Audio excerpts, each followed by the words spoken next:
Yo, what's going on, y'all? Welcome back to Kid Taj, and today we're gonna be talking about the NBA as always, the Cleveland Cavaliers. So, yeah, before I get into this, I just want to say, please like it up if you enjoy, comment an idea down below for a video, subscribe if you're new. Yeah, today we're gonna be talking about one of the elite teams in basketball, the defending champion of the NBA, the Cleveland Cavaliers. Now, I talked yesterday in my video about the Christmas Day game, specifically about Steph Curry's struggles against the Cavs. If you haven't seen that, please feel free to go check that out, because I think that I made a really good point in that video about Steph Curry and how the Cavs defend him. But this video is not about Steph Curry. You know, I forgot, I didn't really get a lot of time to talk about that game or to talk about how good what this means for the Cleveland Cavaliers, because everybody could tell if you were watching the game. You could tell by how the players were playing that this game meant more than just a regular season game. I mean, this game meant in some ways the title of who really is the best team in basketball, I think, because these teams hate each other. I mean, this is the biggest rivalry in the NBA. I don't think there's even a question about it. We don't have enough good rivalries. It's something that a lot of people don't notice, because everything goes by and we notice how teams play each other, and it's just not something that a lot of people pay attention to. But we don't really have rivalries. I mean, the Clippers-Warriors rivalry back when the Warriors weren't championship material was a good rivalry, but then when the Warriors got really good, it kind of died down, because the Clippers knew they're not on that level. Okay, they can't do stuff like that. The Cavs and the Warriors are both legit title contenders, the two best teams in basketball, probably. I mean, people aren't. I don't want to throw the San Antonio Spurs under the bus, and say oh, they're not the best team, because we don't really have any evidence why the Spurs aren't. The Spurs are always quietly in the mix. They're better than the Cavs record-wise, and they don't get any credit whatsoever. And I think it's because they don't have really a vocal player, or guys that are super flashy, guys that we see on the highlights, guys that really transcend an era. I mean, you look at the guys on the Spurs, you think, well, they just get it done. I mean, they just win games, and they're really quiet about it. They don't really care about all the antics and all the press and all that stuff. I mean, they're just there to win. The Warriors and the Cavs, they have a little more to them. They just played in the NBA Finals 2 years straight. That might be another reason why they're so highly regarded, above a team like the San Antonio Spurs. But yeah, I mean, above it. Yes, so that's what I meant to say.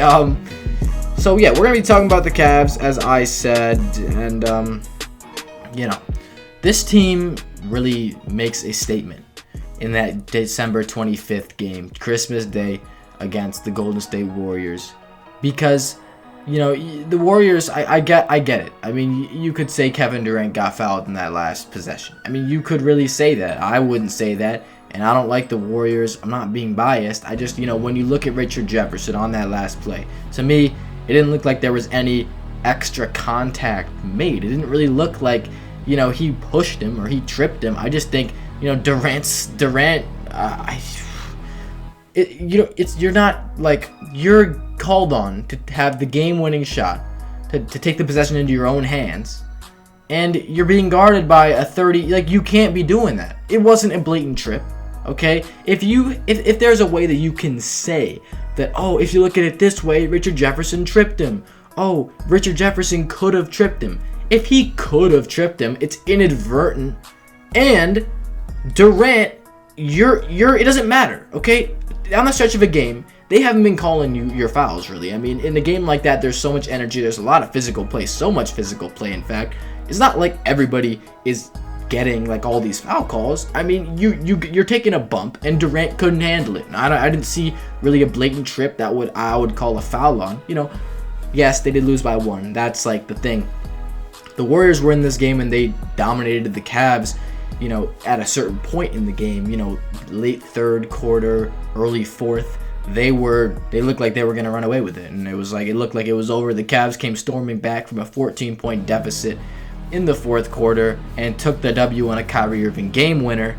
But honestly, I can't say that, I'm not going to give the Warriors the win, because I don't think that Kevin Durant was fouled. I think Kevin Durant didn't do what he was supposed to. I think that's on him completely, especially not just with the shot, but I don't know if y'all knew this, but Kevin Durant only scored 3 points in the last 9+ minutes of the game after scoring 33 prior. and all those 3 points were off free throws. He didn't make a single shot in the last 9-10 minutes of this game, and it was ridiculous. You've been balling all game, but I saw something about this on First Take. Kevin Durant's field goal percentage drops throughout the game. First quarter he's on fire usually, and then it just kind of drops off as the game proceeds and gets to the fourth quarter, and he shoots 30% in the clutch or some shit like that. That's terrible, and that's what Durant was doing last year. Steph Curry, he's not being called on because he had a bad game throughout, and Steph Curry hasn't even had, I don't think enough people are talking about Steph Curry because Steph Curry's he's not having a bad year. By NBA standards, but by his standards, I don't think he's having a great year. His shooting percentages have dropped, scoring has dropped. That makes sense because Durant is now a new guy you have to incorporate into the system. Assist rate has dropped, steal rate has dropped. Most of his stuff has dropped. He's not doing what he used to. He's not shooting the ball as well, which is weird because if you have another scorer, you should be more efficient about it. And we knew Curry was incredibly efficient, but it's really hard to maintain something like that. I get it. But this really opens the door for the Cavs. They have the best player on the planet, LeBron James, and the way Kyrie Irving has been playing lately, I think that they're really the best team in the league. Because when you think about it, I know they don't have the best record, okay? But it hasn't really ever mattered. The Cavs' record in the regular season and LeBron's record during the regular season has never mattered. He gets a 1 or 2 seed in the playoffs every single year, and he's able to get to the finals in the last 6 years every single year. So it doesn't really matter what they placed in the regular season. They don't really put as much stock into those other games as they did in the Warriors game. You could tell they were playing that Warriors game like it was a finals game. It totally was a finals game, in their minds. But why I have to say this is because LeBron James is having a great year. Despite his scoring being down a little bit, his assist numbers have skyrocketed. He's averaging more assists than he has in his entire career. His rebound numbers are great. His three-point shooting has been better than it's been, I think, through his whole time in Cleveland. He's just making his teammates better and better, being that smartest guy on the floor at all times. It really helps this team. Kyrie Irving, this guy has taken a step forward, and I saw something about how Kyrie Irving is not keeping pace with the other, with the league's other elite point guards, and it doesn't matter because as long as this team's winning games, and honestly, I would disagree with that because if you've seen what he's been doing lately, his assist numbers have skyrocketed over the last, 5 games or so. People always criticize Kyrie Irving because he's not a true point guard, he's just a scorer. I've done that honestly, but over the last few days and games, he's been putting in the work. He had 4 out of 5 games, 10 plus assists before that Pistons loss, and his defense is getting better as well. 7 steals against the Golden State Warriors. I think that was directly following a game where he had 6 steals or something like that. He's been doing it. He's been really rounding out his game. That's what I said. When I criticized him in that 2011 draft video, I said, look, I don't know if I said this in the video, but I did clarify it in the comment section of that video. Kyrie Irving is going to be better. He's young. He's got room to improve, and throughout the rest of his career, he's going to try to improve those areas in which he's not all that great in, and that is playmaking and defending, and he's done that. He's gotten better in both those areas, not to the point where I call him an elite playmaker or an elite defender, but he's one of the best scorers in the game, and, if he can have pretty good passing ability and pretty good defending ability, then that cuts it. He's definitely a top-tier player in the league if you look at it that way.